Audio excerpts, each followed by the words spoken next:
So once again, welcome students. This is our second class dealing with the fundamentals of chemistry. So in this class, we will be dealing with the concept of chemical bonding. So I will give a quick recap of our previous class, what we have discussed in the first class. As you already know, we are dealing with the fundamentals of chemistry. Okay, so this is the second class. And in this class, we discussed about what you mean by chemistry. And we discussed about the main three states of matter, that is solid, liquid, and gas. And we are dealt with the properties of the three states of matter: solid, liquid, and gas. Then we discussed about atoms. So just need to correct something which I made, a mistake which I made in the previous class.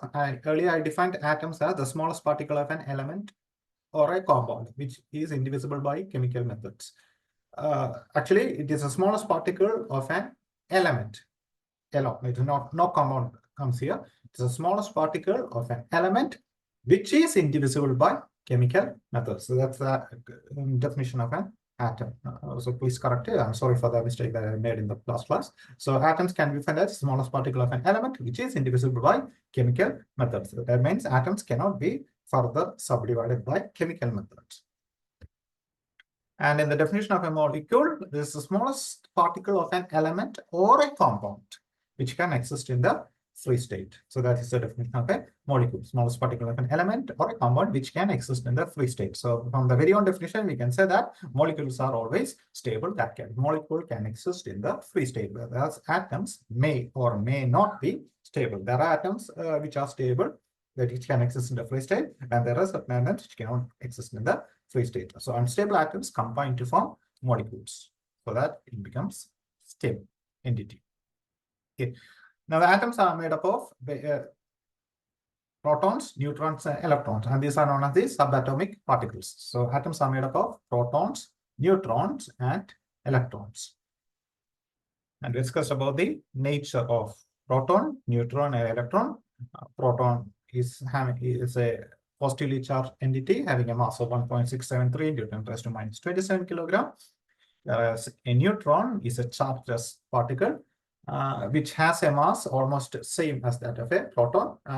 More accurately, it is slightly heavier than a proton, but it does not have any charge. And the proton and neutron comprises of the makes the nucleus of an atom. So that means protons and neutrons are collectively known as nucleons. Protons and neutrons are collectively called nucleons because nucleus is made up of protons and neutrons. This nucleus is the center part of the atom.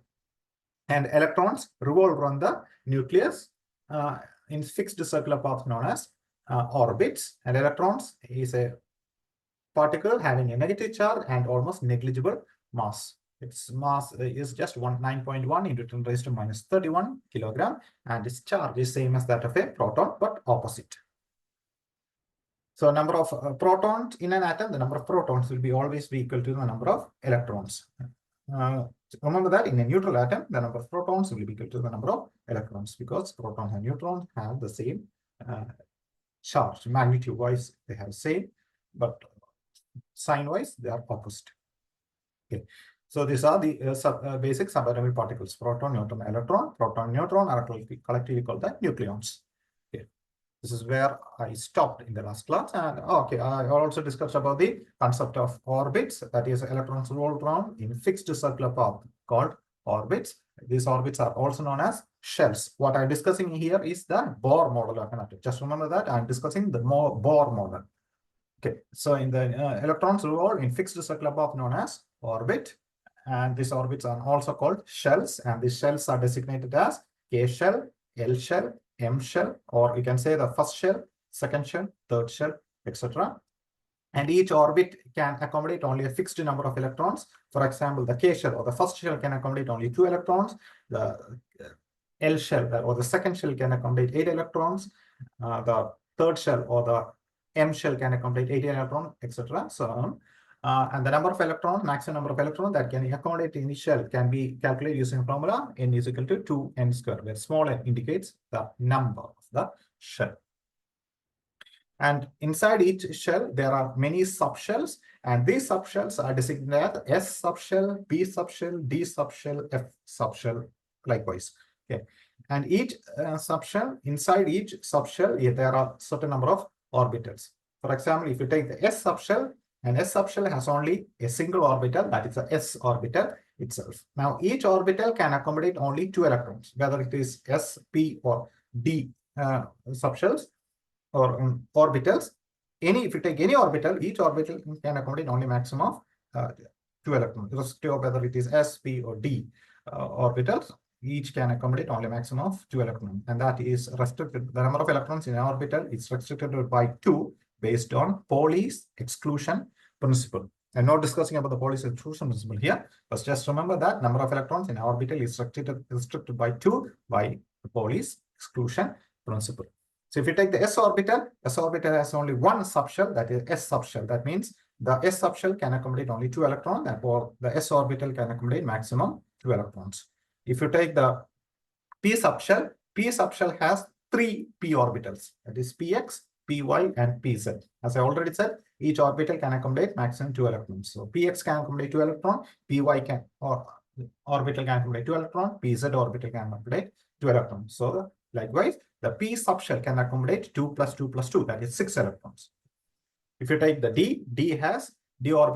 D subshell has 5 d orbitals, that is a dxy, dxz, dyz, dx square minus y square, and dz square. So total, the D subshell can accommodate 5 electrons. That is, there are 5 d orbital, and each orbital can accommodate maximum 2 electrons. So the D subshell can accommodate maximum 10 electrons. Likewise.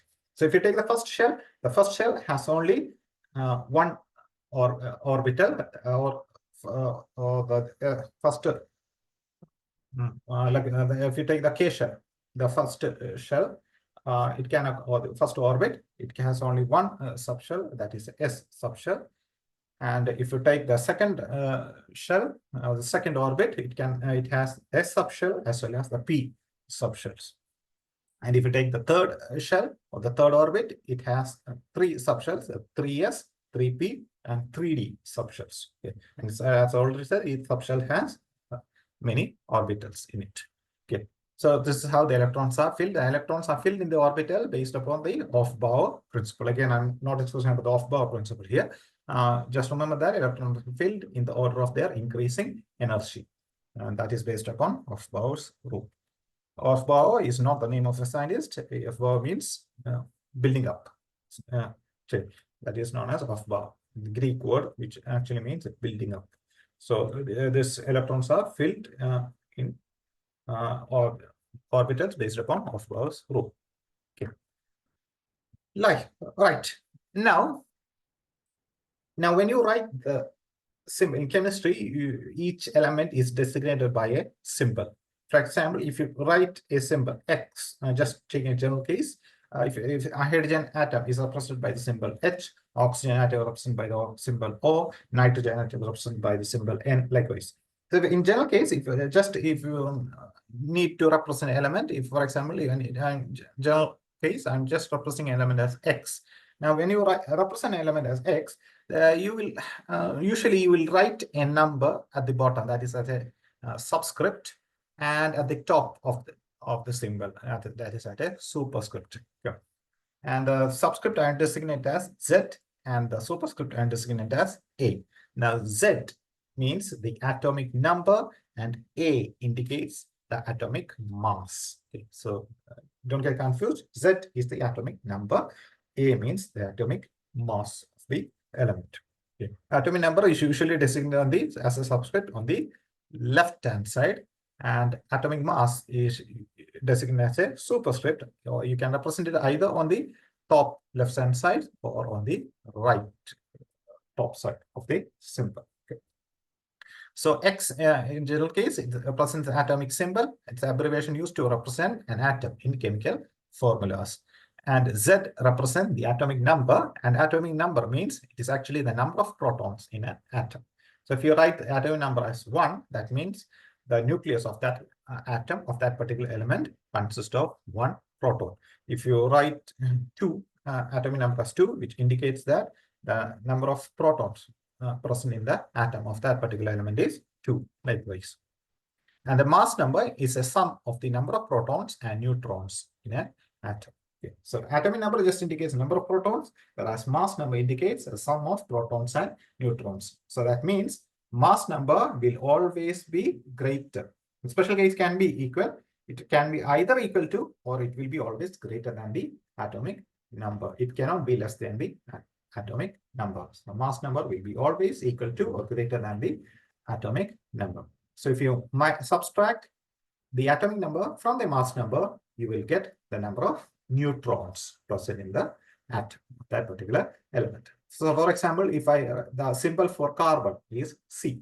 Now the atomic number of carbon is 6 and the atomic mass or the mass number is 12, which indicates that the carbon atom has 6 protons and the atomic mass is 12, which indicates that the total sum of the protons and neutrons in carbon is 12. So the atomic mass is 6. So if you want to find out the number of neutrons, it is 12 minus 6. So carbon has 6 neutrons. Since atoms are electrically neutral, the number of electrons will be always equal to the number of protons. So atomic number is 6, which indicates that the carbon has 6 protons as well as 6 electrons.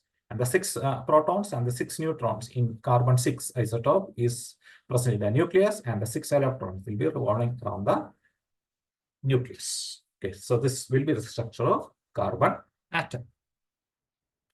Now the simplest atom is hydrogen atom with atomic mass or atomic number of 1. Now remember that when the atomic number is the identity of the element. So if I write the atomic number of an element as 1, it rest assured that element is hydrogen. If I write the atomic number of an element as 2, that means that element is none other than helium. If I write the atomic number of an element as 3, that indicates that that element is lithium. So it is the atomic number is the identity of that element. Okay. If the atomic number changes, the element also changes. Okay. So if you take the hydrogen atom, that is the simplest atom, that hydrogen atom has an atomic number of 1, which indicates that the number of protons in hydrogen atom is 1. That means the hydrogen atom is contain only a single electron as well. And the atomic mass of hydrogen or the mass number is also 1, which indicates that the sum of protons and neutrons in hydrogen 1 is 1. So it indicates that what will be the number of neutrons? Mass number minus atomic number. So 1 minus 1. That means the hydrogen atom does not have any neutrons. So its nucleus is composed of a single proton. That single proton itself acts as a nucleus of the hydrogen atom, and a single electron revolves around the nucleus of the single proton, and that single electron will be present in the first orbit. So this will be the structure of the hydrogen atom. So this is the nucleus of hydrogen atom, which is actually composed of a single proton, and a single electron will be revolving around the nucleus. So this is known as hydrogen atom, and the atomic mass of hydrogen will be around 1.00794 will be the atomic mass of hydrogen. Usually the atomic mass is represented in atomic mass units, AMU.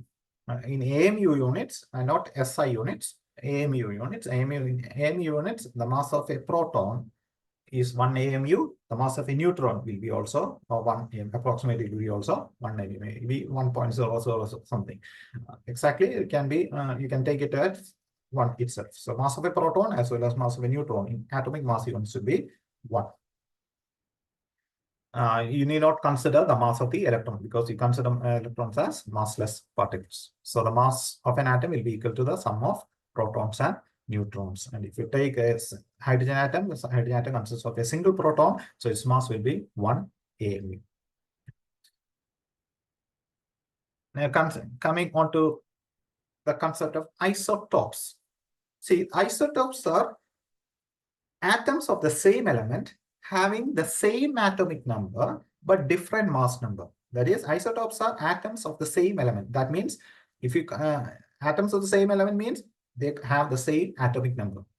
So, but their mass number is different. Such atoms are known as isotopes. So if the atomic number is same, they will be, these atoms are actually of the one and the same element, but their mass number is different. So for example, what I discussed about a hydrogen atom with an atomic mass of 1. There is also another hydrogen atom with an atomic mass of 2, which indicates that this is an isotope of hydrogen. That is, this atom has mass number 2, atomic number 1. It indicates that in this isotope, there is one additional neutron present. That is because that's why its mass number is 2 now. So its number of neutrons will be 2 minus 1 in this atom. That will be, this atom consists of a 1 proton and 1 neutron. Obviously, these two will be present in the nucleus, and a single electron will be revolving around this. So again, this is a hydrogen atom itself, but in this hydrogen atom, there is an additional neutron present in it. So it will be much heavier than the size or the mass of this isotope will be double that of the earlier isotope, that is this isotope. And this isotope is known as deuterium. Hydrogen has one more isotope, which is known as tritium. And this tritium has a mass number of 3. H is usually indicated as H13. That indicates that tritium nucleus consists of a single proton and 2 neutrons. And there is a single electron revolving around the nucleus. So protium, deuterium, and tritium are isotopes of hydrogen. The most common isotope of hydrogen is protium itself, and deuterium and tritium are 2 radioactive isotopes of hydrogen, which are actually rare. The most common one is protium. That's the common hydrogen, which is C. Okay. So these 3 are usually the isotopes of hydrogen. Okay. Protium is designated by the symbol D. Tritium is designated by the symbol T. So if you write D symbol, it means that it indicates deuterium atom. If I write the symbol as T, that indicates that it indicates I am usually indicating the tritium atom. Now remember, another thing to remember, that hydrogen, only the isotopes of hydrogen is given a separate symbol. All other atoms of other elements you usually give the symbol of the atom element itself. But in the case of hydrogen, different isotopes is given different symbols. Hydrogen, protium, if I write just simply as H, it indicates protium. If I write D, it indicates deuterium. If I write T, it indicates tritium. Every atom has its own isotopes. And hydrogen has 3 isotopes in this case. Now coming on to the second simplest atom after hydrogen, you have helium. Helium has an atomic number of 2 and a mass number of 4. It indicates that the helium atom has 2 protons, so it naturally will have 2 electrons, and the number of neutrons will be 4 minus 2, that is 2 neutrons. So this will be the structure of helium atom. The nucleus is composed of 2 protons and 2 neutrons. Red indicates proton and the yellow indicates neutrons. And the blue indicates the electrons. And 2 electrons will be revolving around the nucleus. And these 2 electrons will be present in the first orbit, or the K shell, because K shell can accommodate maximum 2 electrons. So these 2 electrons will be present in the first orbit itself. So this is the representation of the helium atom. Now the third atom, which is lithium, that is, which has an atomic number of 3. So that means lithium has 3 protons in its nucleus, and the mass number is 7. Usual lithium, the mass number is 7. So that means number of neutrons will be 7 minus 3, which is 4. So a nucleus of lithium will be composed of 3 protons and 4 neutrons, and 3 electrons will be revolving around the nucleus of lithium. And the first 2 electrons will be present in the K shell, or the first orbit, and the third electron will be present in the second shell, or the L shell, because the maximum number of electrons that can accommodate in the first shell is 2.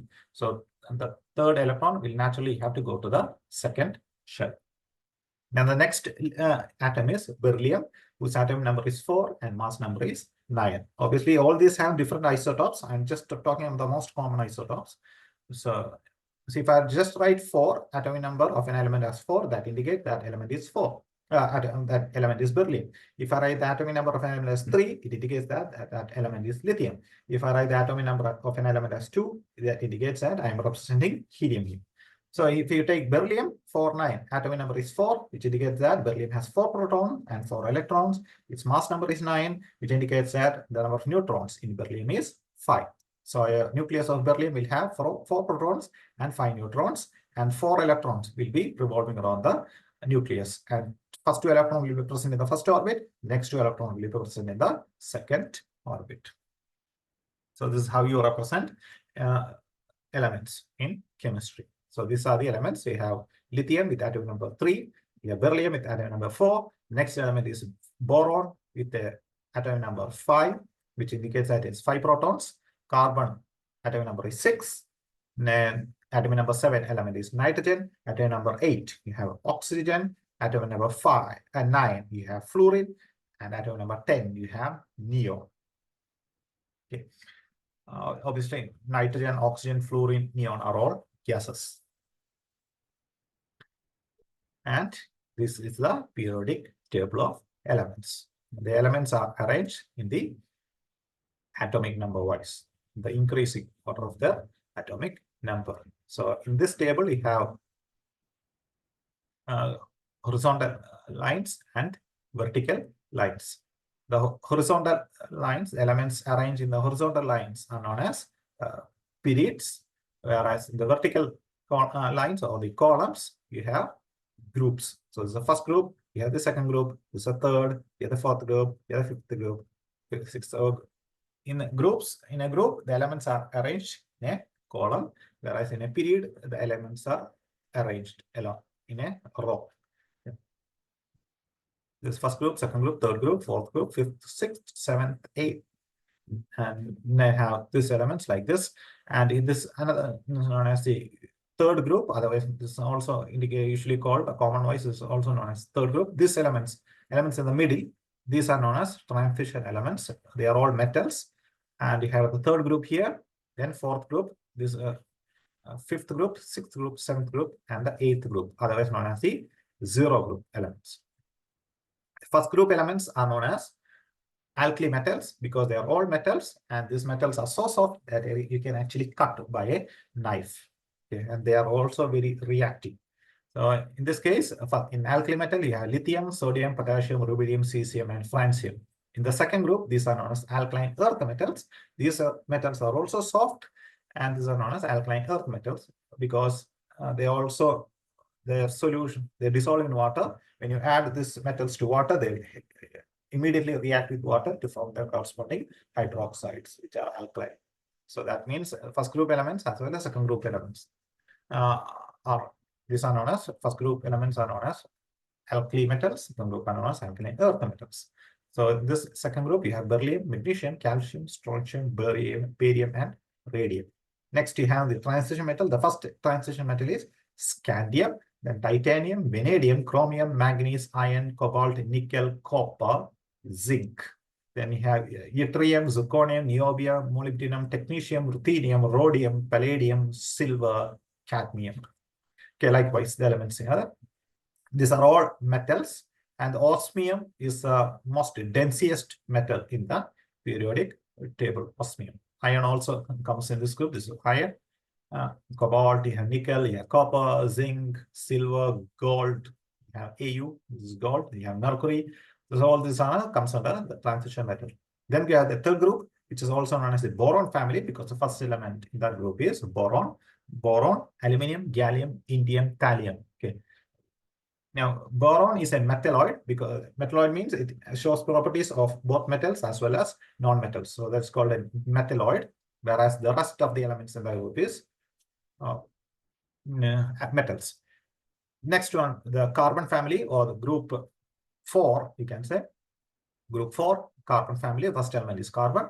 It obviously is a non-metal. Then a silicon, which actually is a metalloid, that is shows properties of both metals as well as non-metals. Germanium, which is also a metalloid. Then you have 3 metals, tin and lead. Then you have nitrogen. Obviously, the elements comes under the bottom elements. It's all radioactive, very short-lived, and most very recently discovered or invented elements.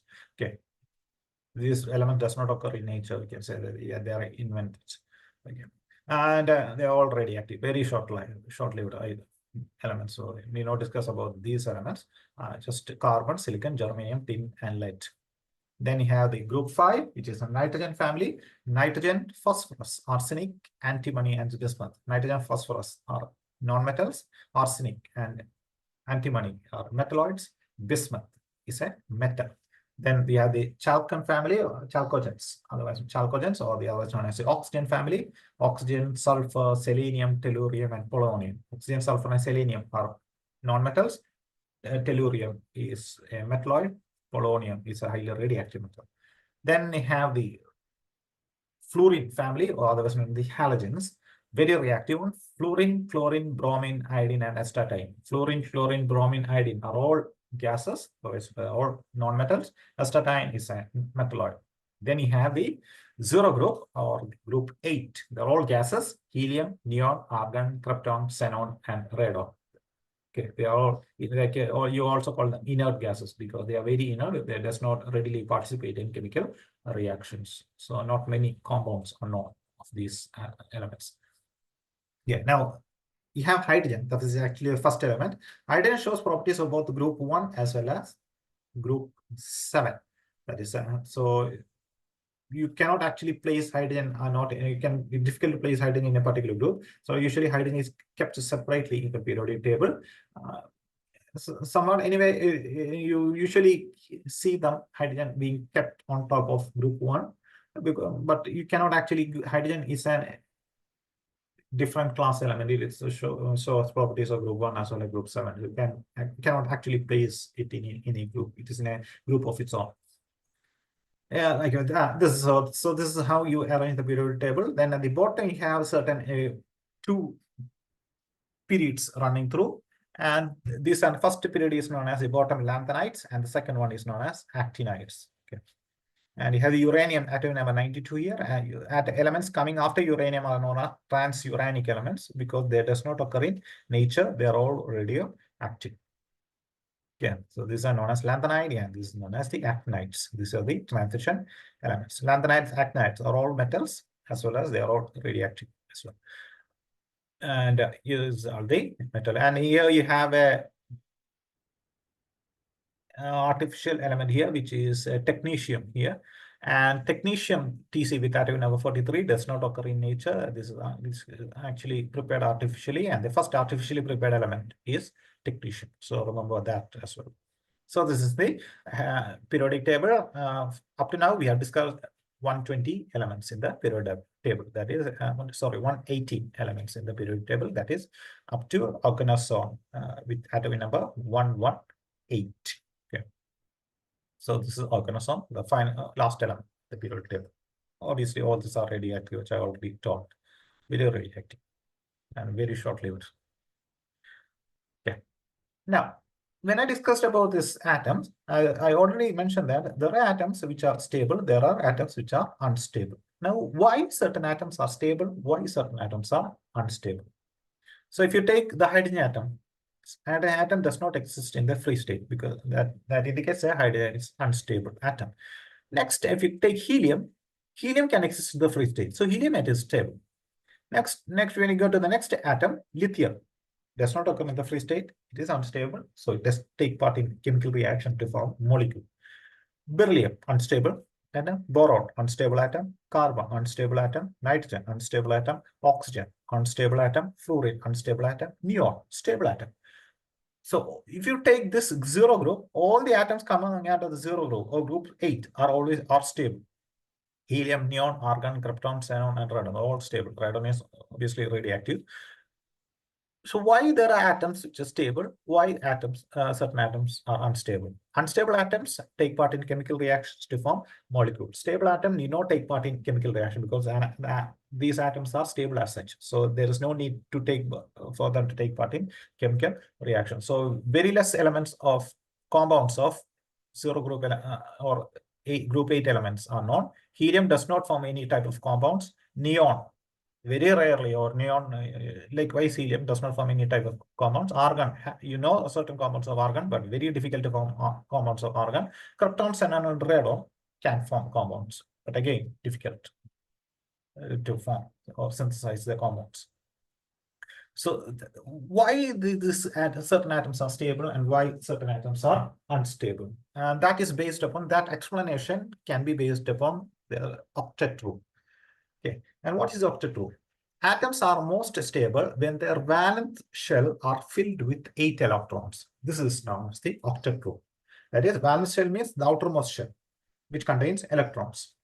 So if the valence shell of an atom contains 8 electrons, then an atom will be stable. If the valence shell does not contain 8 electrons, that is, if that valence shell contains more than 8 electrons, or if the valence shell contains less number of electrons, that is, it is contained lesser than 8 electrons, that atom will naturally be unstable. And this is what you mean by the octet rule.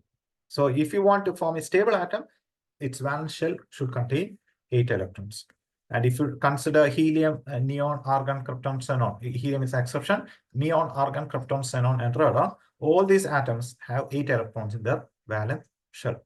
If you take helium, helium's valence shell is the first shell itself. The first shell is its valence shell as well. And the first shell can accommodate only 2 electrons.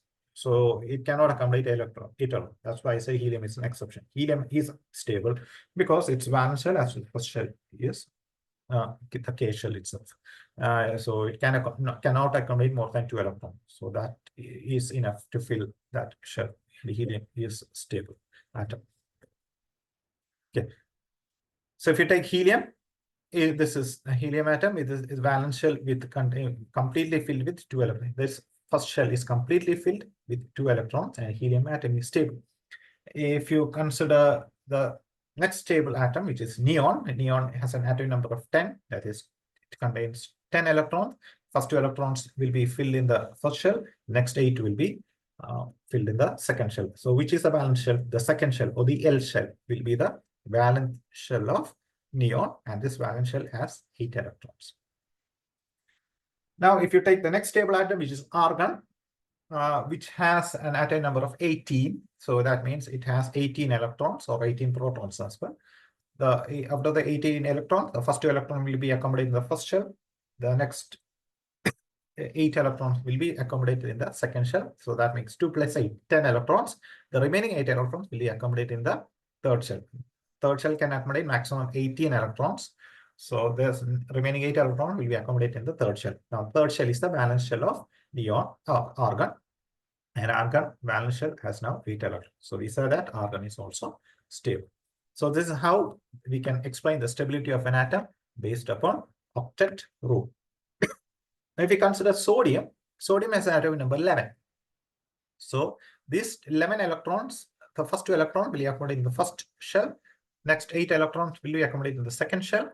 Now the second shell cannot accommodate more than 8 electrons. So the single electron, that is the 11th electron, will be going to the third shell. So the third shell will be the valence shell of sodium. And the third shell now, which is the valence shell, has only a single electron, which is less than 8. So that means, based upon octet rule, sodium atom is unstable. And sodium has atomic mass of around 23. Mass number is 23, and electronic configuration 281. This is how you write the electronic configuration. That is how the electrons are filled in the orbits. So this is the first orbit, which contains 2 electrons. Second orbit, 8 electrons. Third orbit, which contains a single electron. So first, this is the electronic configuration of sodium. So we can say that sodium is unstable. So how sodium attains stability? Sodium attains stability if you remove that single electron, a single electron in the present in the third shell. So if you remove the single electron in the third shell, sodium becomes sodium ion, Na+. Positively charged atoms are known as ions. The positively charged ions are physically called cations. There are negatively charged ions, which are known as anions. Anion means negatively charged ions. Cations means positively charged ions. They are called cations because upon electrolysis, these positively charged ions will be naturally be attracted towards the cathode. They will be moving towards the cathode during electrolysis. So that's why these positively charged ions are known as cations, whereas anions will be moving towards the anode during electrolysis. So these ions are known as anions. Okay. So remember, positively charged ions, positively charged atoms are known as ions. this specifically electrically charged atoms are known as ions, and positively charged ions are known as cation, negatively charged ions are known as anions. So if I mention about cations, I am indicating a positively charged ion. If I talk about anions, that means I am indicating mentioning about a negatively charged ion. So coming back to sodium, sodium atom is unstable. So in order to attain stability, sodium expels its single electron in the valence shell. Now it becomes, if it expels single electron, now it consists, it has lost one electron because, and as a result, sodium attains a positive charge because now sodium ion Na plus, it has 10 electrons. It has not 11. It has now 10 electrons, but it has 11 protons. So the charge is not neutralized here. So it has one excess positive charge here. So it becomes Na plus. So by expelling a single electron, valence electron, it becomes Na plus. Now, if we consider the valence shell now, the third shell is not the valence shell. The second shell is now becomes the valence shell of Na plus. So electronic configuration is 2 and 8. So the valence shell, which is now the second shell, now contains electron. So Na plus will be stable. Likewise, if you take chlorine, chlorine has an atomic number 17, which indicates that it has 17 electrons. And how these electrons are filled, or the electron if you write the electron configuration of chlorine, you have 2, 8, and 7. 2 electrons in the first shell, 8 electrons in the second shell, 7 electrons will be present in the third shell. So in order to attain stability, chlorine requires one more electron. So if chlorine somehow accesses one more electron from somewhere, then it becomes Cl minus. And also because that Cl minus means it has one additional electron. It has 17 protons, but Cl minus has 18 electrons. So it has one additional negative charge. So it is an anion. Na plus is a cation, Cl minus is an anion. So what happens? 287. If you can accept one single electron from somewhere, it becomes Cl minus. So the valence shell, which is third shell in this case, now has a complete octet, or it has 8 number of octet means 8. And it has 8 electrons. So Cl minus is stable. So during the formation of sodium chloride, that sodium atom removes a single electron or gives its valence electron, which is present in the third shell, to chlorine and becomes Na plus, and Cl becomes, chlorine atom becomes Cl minus. Na plus is stable, Cl minus is now also stable. And there is a very strong intermolecular electrostatic force of attraction between the positively charged ions and negatively charged ions that holds the two ions together. And such a bond is known as the ionic bond. And compounds which have ionic bond are known as ionic compounds. Ionic compounds means the bonds present in such compounds are ionic bonds. Okay, so that compound exists in the form of ions. They are cation and anion. And usually ionic compounds are water soluble. Sodium chloride or table salt is an ionic compound, and it is also water soluble. And this is known as a bond. We have the attraction force between the two ions, which is known as a bond, or the force which binds the atoms together in a molecule is known as a chemical bond. Chemical bond means you have a molecule, and in a molecule you have different atoms, and the force that binds the atoms together in a molecule is known as a chemical bond. There are different types of chemical bond: ionic bond, covalent bond, coordinate bond, hydrogen bond, etc. And this is a type of ionic bond is one type of chemical bond which binds the atoms in a molecule. And in the ionic bond, the species are existing in the form of ions. So this is how you explain the formation of sodium chloride. So if as I mentioned, sodium becomes Na plus, and you have Cl minus. Okay, by using a single electron in the valence shell, Na plus valence shell now becomes the second shell, which has 8 electrons. And by accepting the electron which is lost by sodium, chlorine, the valence shell of chlorine now attains 8 number of electrons. And chlorine atom becomes Cl minus. So sodium loses an electron, chlorine gains an electron. So sodium becomes Na plus. By gaining a single electron, chlorine becomes Cl minus. And the electrostatic force of attraction between sodium ion and chlorine ion binds the two ions together. Likewise, in the formation of calcium oxide. Calcium, if you take calcium has atomic number is 20. So you write the electronic configuration 2, 8, and 10 is a electronic configuration of chlorine. So it's calcium. So I meant if the third shell of calcium has 10 electrons. So what calcium does is it loses 2 electrons so that it becomes Ca2 plus. And so that its valence shell, which is third shell, now consists of, instead of 10, it has only 8 electrons. 8 electron means Ca2 plus, should be stable. What about oxygen? Oxygen has atomic number of 8. So electron configuration is 2 and 6. So oxygen requires 2 more electrons to attain stability. So these 2 electrons, by accident 2 electrons, the oxygen becomes O2 minus, 2 minus. That is a charge of -2 because it has attained 2 additional electrons. Okay. Oxygen has 8 protons, O2 minus has 10 electrons. So by attaining 2 additional electrons, the valence shell, which is the second shell, now have 8 electrons as well. So in the formation of a calcium oxide, calcium loses 2 electrons to oxygen. Oxygen gains 2 electrons. So that form calcium oxide. So in calcium oxide, calcium has a charge of +2, oxygen has a charge of -2.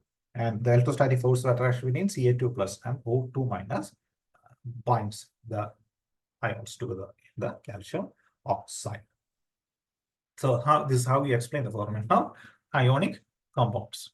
So ionic compounds are actually bonds formed by the complete transfer of electrons from one atom to another atom. Electrons are completely transferred from one atom to another atom. And the atom which donates the electron attains positive charge, otherwise known as the cation. And the atom which gains electrons attains negative charge, and it is known as anions. And this is how you explain the formation of an ionic bond. Now, in the case of, there are compounds known as covalent compounds. And in covalent compound, electrons are formed by the sharing. Electrons are shared between 2 or more atoms. And such compounds are known as covalent compounds. So bond present in covalent compounds are covalent bonds. An example of such a covalent compound is carbon dioxide. So if we take carbon dioxide, carbon usually forms covalent compounds. And if you take carbon dioxide, you have a carbon dioxide molecule has 1 carbon atom and 2 oxygen atom. And the way you write this structure is known as a Lewis structure. So if you just indicating the valence electrons, carbon has 4 valence electrons. So in order to attain stability, either it has to lose those 4 electrons or it has to gain 4 additional electrons, which is highly difficult. To lose 4 electrons as well as or to gain 4 electrons are usually very difficult. If you consider oxygen, oxygen requires 2 additional electrons to complete its octet.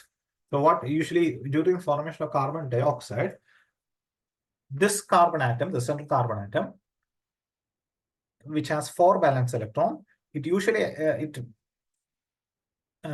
shares its 2 valence electron with 1 oxygen atom and the 2 remaining valence electron with the other oxygen atom. So if you count the number of electrons around oxygen now, the red indicates the electrons of oxygen and the blue indicates the electrons of carbon.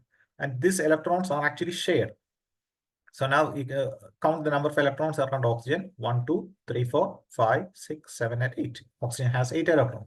So its octet is complete. If you count this number of electrons around this oxygen atom: 1, 2, 3, 4, 5, 6, 7, 8. Its octet is now also complete. Now what about carbon? 1, 2, 3, 4, 5, 6, 7, 8. Carbon's octet is also complete. So these electrons, which are actually present in the center, the electrons are actually shared. It's not exclusively belongs to one atom.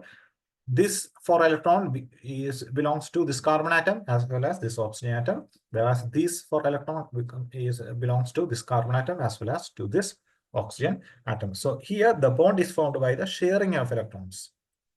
So with that, in the carbon dioxide molecule, there is 4 electrons are shared between carbon atom and oxygen atom, or we can say 2 pairs of electrons are shared between the carbon atom and oxygen atom. So here 2 pairs of electrons are shared, and here 2 pairs of oxygen electrons are shared. So since 2 pairs of electrons shared between the the carbon atom and oxygen atom, the bond between the carbon and oxygen is a double bond. If 3 pairs of electrons are shared between the two atoms, there will be a triple bond between the two atoms. If only 1 pair of electrons are shared between the two atoms, then there is a single bond between the two atoms. So here single bond, double bond, triple bond, etc., indicating the number of electron pairs which are shared between the two atoms. Single bond represents 1 electron pair sharing. Double bond represents 2 electron pair shared. Triple bond indicates 3 electron pair are shared.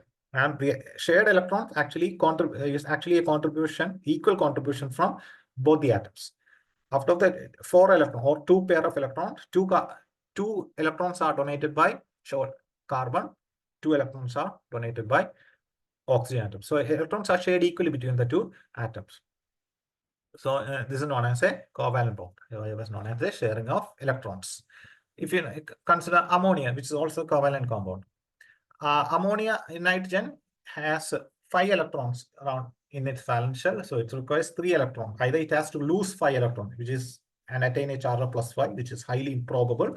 The easier way is to attain 3 electrons, so to attain a charge of -3. If you consider ionic bond, but that too is a little bit difficult. So what nitrogen is, nitrogen will share the electron. Nitrogen has 5 electrons in the valence shell, so it shares 3 electrons or attains 3 electrons from the 3 hydrogen atoms. Hydrogen has also 1 electron in the valence shell, so it's to complete it octet. You cannot say it's octet. No, it's kind of valence shell. The first shell of hydrogen is a valence shell, and it requires only 2 electrons to attain stability.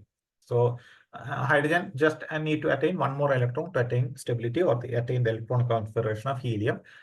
So what is this? This nitrogen, red spots indicates the electrons of nitrogen, blue spots indicate the electrons of hydrogen. And this nitrogen shares one of its valence electron with 1 hydrogen atom. So if we count the number of electrons around hydrogen, in this case, you have 2 electrons. So its octet is now complete, or its valence shell is now stable.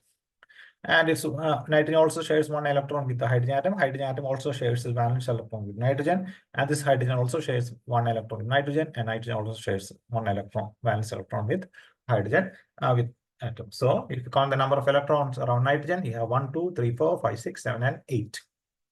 And these 3 electrons actually take part in bond formation, and these pairs are known as bond pairs. That is, electrons in the valence shell which take part in bond formation are known as bond pairs, and electrons in the valence shell which does not take part in bond formation are known as lone pairs. So in this case, nitrogen has 1 lone pair or 2 electrons. These 2 electrons, which are actually present in the valence shell of nitrogen, but it does not take part in bond formation. So we say that in ammonia, nitrogen has a lone pair. A pair means 2. So nitrogen has a lone pair. In carbon dioxide, carbon does not have any lone pair. Carbon atom does not have any lone pair because all the valence electrons of carbon are taking part in bond formation. But what about oxygen? There are 2 lone pairs on each oxygen atom. 1 pair here, 1 pair here. And in this oxygen atom, there is 1 lone pair here and 1 lone pair here. Because the electrons, the valence electrons of oxygen atom, only 2 electrons are taking part in bond formation with carbon atom. The other 4 electrons, that is 2 pairs, does not take part in bond formation. So in the carbon dioxide molecule, each oxygen atom has 2 lone pairs of electrons. In ammonia, nitrogen atom has 1 lone pair of electron. So electrons in the valence shell which take part in bond formation are known as bond pairs. Electrons in the valence shell which does not take part in bond formation are known as lone pairs. So in ammonia, nitrogen atom has 3 bond pairs, 1, 2, and 3, and 1 lone pair. Okay. In carbon dioxide, the carbon atom does not have any lone pair. It has 4 bond pairs, 1, 2, 3, and 4 bond pairs. And this is how a covalent bond is formed between the 2 atoms. So once again, I'm just indicating the ionic bond. They are formed by the transfer of electrons from one atom to another. Ionic bond typically involves elements with electronegativity difference greater than 1.9. That is, one will have a strong affinity to attain electron, one atom will have a strong affinity to lose electron. And the atom which lose electrons attains a positive charge, or these elements are known as electropositive elements. That is, they show a strong tendency to lose electrons. They are known as electropositive elements. Alkali metals as well as alkaline earth metals are electropositive elements because they show a strong tendency to lose electron and gets converted into cation. The halogen family or the oxygen family, these are highly electronegative elements because these elements show a strong tendency to gain electrons because they halogen family require only one more electron to attain stability. Oxygen requires just two more electrons to attain stability. So they have a strong tendency to gain electron. They does not show any tendency to lose electron, but they show a strong tendency to accept electrons. So these elements are known as electronegative elements. So there are electropositive elements and electronegative elements. And this ionic bond is formed between a highly electropositive element and a highly electronegative element. So one will be a cation, electropositive element becomes a cation, electronegative element becomes an anion. The size of the cation will be always less than the size of the anion. So the cation loses one electron and that electron is actually gained by the anion. It will become positive, this becomes negative charge. Okay. So metals usually exhibit electropositive nature, non-metals usually exhibit electronegative nature. So what I said earlier, in the formation of sodium chloride, sodium gives one electron to chlorine, thereby sodium's octet is now stable, so valence shell is stable. Chlorine also attains its valence 8 electron in the valence shell. So Na plus and Cl minus now are stable, and there is a strong electrostatic force of attraction between the positive ion and the negative ion. Okay. So sodium loses electron lost, and that electron is actually gained by Cl. And covalent bond, it is formed by the sharing of electron between the two atoms. If you take a chlorine molecule, Cl2, each chlorine atom has 7 electrons, and it requires one more electron to attain its octet. So what happens is that in this during the formation of Cl2 molecule, each chlorine atom shares its one valence electron with the other. So this one pair of electrons are shared between the two chlorine atoms. So it's a single pair of electrons are shared between the two chlorine atoms. The bond between the two chlorine atoms is single bond. If two electron pair are shared, then it should be double bond. Oxygen has a pair of electrons shared between the two oxygen atoms. So the bond between the two oxygen atoms will be a double bond. If you consider nitrogen, N2, the bond between the two nitrogen atoms is a triple bond because 3 electron pair are shared between the two nitrogen atoms. So it is a N triple bond N. Oxygen is O double bond O. Chlorine is Cl single bond Cl, or fluorine single bond fluorine. So you can say that how many lone pairs and how many bond pairs are present in a Cl2 molecule. You can count here how many bond pairs are present in Cl2 molecule. There's only one bond pair in Cl2 molecule. And how many lone pairs? Each chlorine atom has 3 lone pairs. So that's total of 6 lone pairs are present in a Cl2 molecule and 1 bond pair in a Cl2 molecule. Okay. So Cl2 molecule has 6 lone pairs. 3 on each chlorine atom has 1 bond pair. Likewise, if you take the nitrogen atom, as I already said, configuration of nitrogen with atom number 7 has 2 and 5.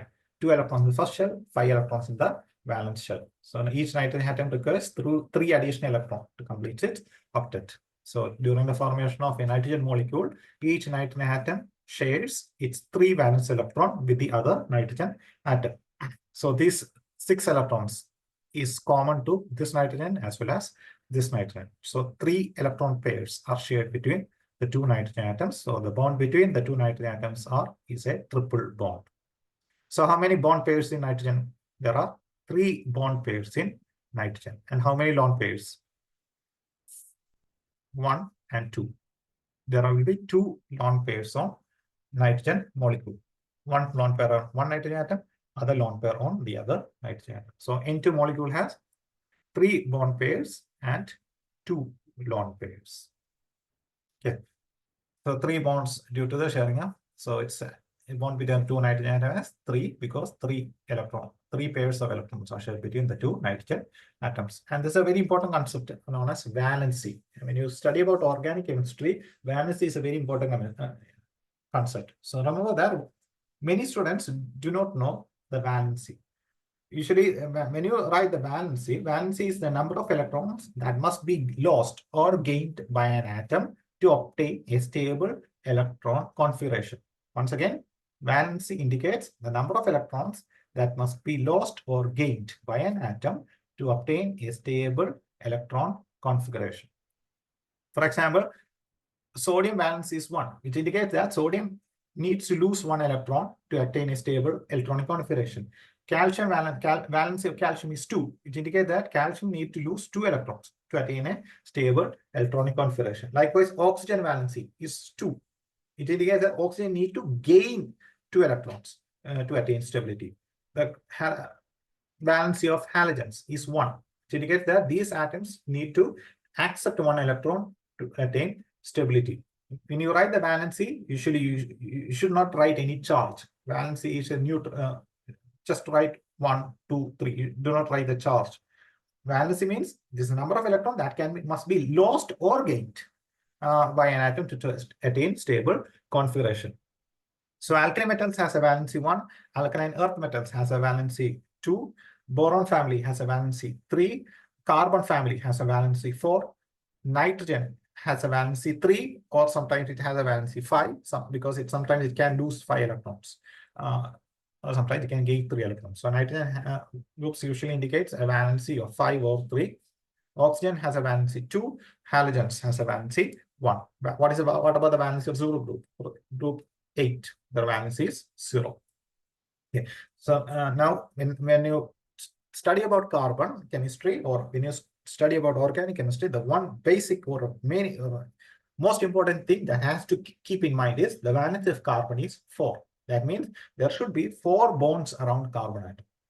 Okay.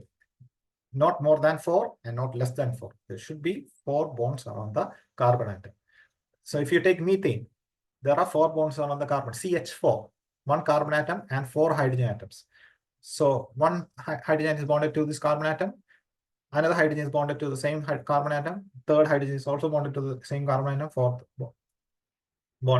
hydrogen is bonded to the same carbon atom. So how many bonds? 1, 2, 3, and 4. So it's 4. That's why, because carbon has a valency of 4. So this is how you write the Lewis structure of methane. Total 4 elements. Are there any lone pairs on carbon? There are no lone pairs on carbon. And methane, there are 4 bond pairs. All the valence electrons of carbon are taking part in bond formation. So there are no lone pairs on carbon in methane. And there are only 4 bond pairs in methane. You can say the valence of carbon is 4. In benzene, if you write C6, it's 6. It's an aromatic molecule. How many bonds are around each carbon atom? 1 bond is formed between the hydrogen atom. 1 bond is formed between the carbon atom. And a double bond is formed between these 2 carbon atoms. So how many bonds around each carbon? 1, 2, 3, and 4. So there are again 4 bonds around the carbon atom. So always remember, when you write about the structure in organic chemistry, there should be 4 bonds around the carbon atom. If it is a triple bond between the 2 atoms, that bond is usually number of bonds will be 3. So it requires 1 additional bond to complete its valence. Okay, so this is a very important, and most students usually forgets the concept of valency. So that's when they draw the structure in organic chemistry, usually they do. I have seen some students drawing more than 4 bonds around carbon. Some students will be drawing less than 4 bonds around carbon. Usually, that's not the case. Always there should be 4 bonds around carbon. And why there is 4 bonds around the carbon atom? Because the valence of carbon is 4. And whenever you write the valency, do not mention the sign, because valency is the number of electrons that must be lost or gained by an atom to obtain a stable electronic configuration. So when you write the valency, just it's a number without any sign. If you write the sign, it's actually the charge or the oxidation number. Okay. Oxidation number can be positive or negative, but you can write the valency. Valency is just a number without any sign. Okay. Because oxygen has a valency 2, calcium also has a valency 2, but calcium loses electrons, 2 electrons, whereas oxygen gains 2 electrons to complete its octet, but both valencies 2. Okay, so this is the concept of valency. So in this class, we have discussed about the concept of chemical bonding. We discussed why certain atoms are stable, why certain atoms are unstable, and unstable atoms combine to form molecules, and why there are stable molecules or why certain atoms are stable. It is based upon the concept of octet rule. And we have also discussed about the type of bonds present in compounds. Two most important type of bonds present in bonds are ionic bonds, and next one is covalent bonds. And organic compounds, usually the bonds are always covalent. Carbon does not form any ionic compound. Carbon exclusively forms covalent compounds. So organic chemistry is actually the study of carbon compounds, and so always covalent compounds. Ionic compounds are soluble in water, whereas organic compounds are insoluble in water, just except a very few like sugar, urea, etc. The others are always almost insoluble in water. So that's about the concept of chemical bonding. Okay. So with that, I think we can stop our second class on the discussion of